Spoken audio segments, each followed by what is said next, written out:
Hey, all right. So today we're going to talk about stepping into your power and owning your story.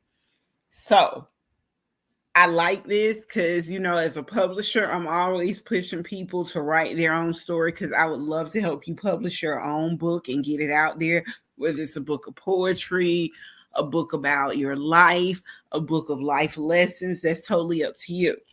So, too often we let others define who we are and what we should be and what our lives look like, whether it's coming from society, our family, or past experiences.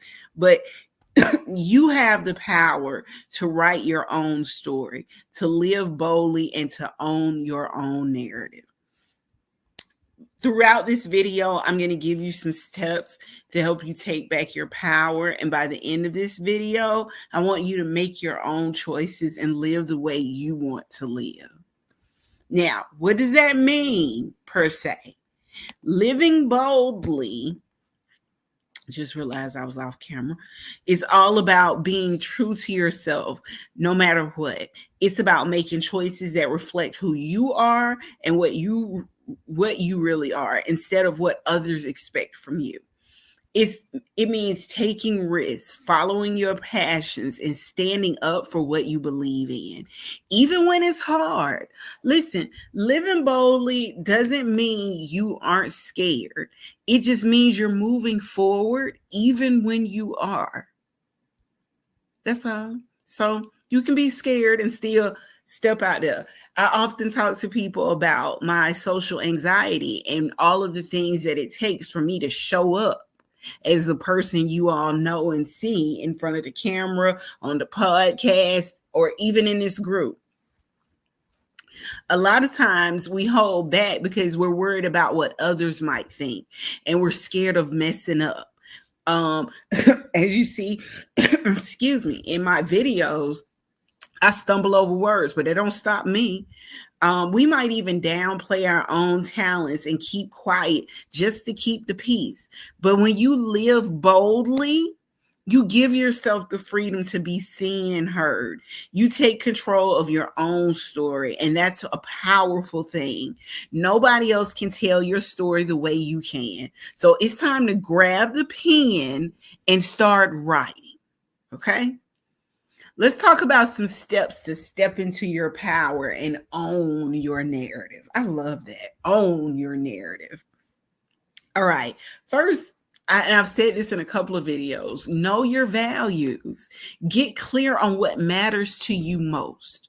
What are your values? What are your things that you won't compromise on? When you know your values, you can make decisions that feel right to you, no matter what anybody says.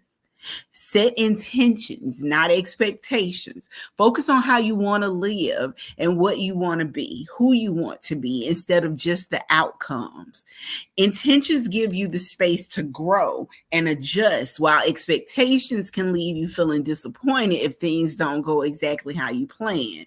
Living with intentions is about the journey, not just the end result. And remember, in another interview, I told you another video, I told you don't be attached to the outcome.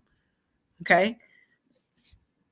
Sometimes in life, things don't go the way we want them to. So just don't be attached to the outcome. Roll with it. Write your own story. If there are parts of your past that you feel like you're holding back or are holding you back, think about how you can rewrite them. It doesn't mean pretending they didn't happen, but looking at them in ways to empower you. Instead of seeing a failure, see a lesson. Own your story, even the tough parts, because they made you who you are. Take bold action. Living boldly means taking action even when it seems scary, okay?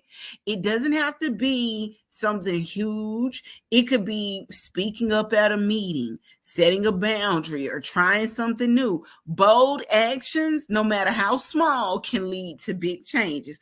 Go to a new restaurant. Try a different restaurant every weekend if you can afford it, or make the dish.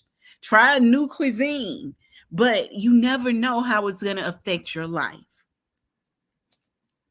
So fear and doubt are normal. Let's talk about some ways to overcome fear and doubt. Because, see, we don't have to let them run our lives. Let's look at some ways to keep moving forward, even when they show up. Face your fears. It's okay to be scared. Acknowledge it, but don't let it stop you. Ask yourself, what's the worst that could happen? Most of the time, the fears in your head are bigger than what's real. When you face your fears, you take away some of their power. Affirm yourself. How many times and how many videos have you heard me say this? But remind yourself of your strengths and all the things you've overcome. Use affirmations like, I am capable. I deserve good things. I am in charge of my own story. Keep speaking positivity into your life. Find your support system. Build your tribe. Surround yourself with people who uplift you and encourage you to live boldly. Having folks who believe in you makes it easier to take risks and step into your own power. Lean on your community for strength. Stepping into your own power and owning your own narrative can be a journey, just like anything else. Healing is a journey. It's about making choices that reflect who you are and being unafraid to live in the truth. Remember, you are the author of your story, and you have the power to shape it however you want.